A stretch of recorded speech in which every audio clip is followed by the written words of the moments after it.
My name is Stephanie Shumsky and I'm from PACT.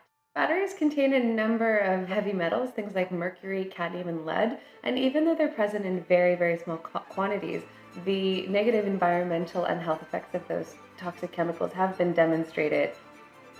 The artisanal and small-scale mining sector in Rwanda, it is definitely a spectrum. You have the most rudimentary possible mines where it's just one guy with a pickaxe, and then you have the full spectrum all the way up to fairly professional operations with some heavy equipment and machinery and safety procedures. But one of the consistent things we've seen in almost all of these mines along the spectrum is an enormous amount of battery waste.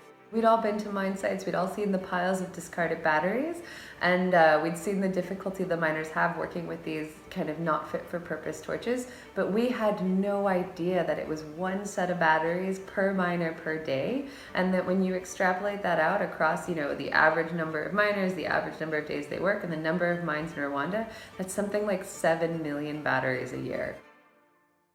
And so what they're doing is they have these cheap torches that break often. They run through disposable batteries, one set of batteries, two set of batteries a day, which ends up getting really expensive. They are then kind of in the communities, they're leaching into the soil, and they're there for children to pick up and play with and potentially swallow, which is an enormous health risk.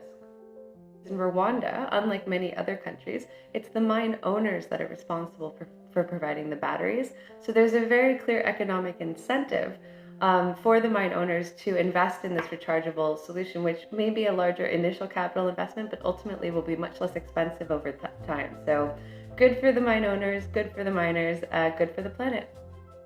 Our solution aims to help miners avoid introducing toxic waste in the form of disposable batteries into their communities and helps them to be able to work more safely by having tools that are fit for purpose. Headlamps that affix to their foreheads so they keep their hands free, lamps that are bright enough so that they can operate safely, and ultimately also reducing the cost of disposable batteries.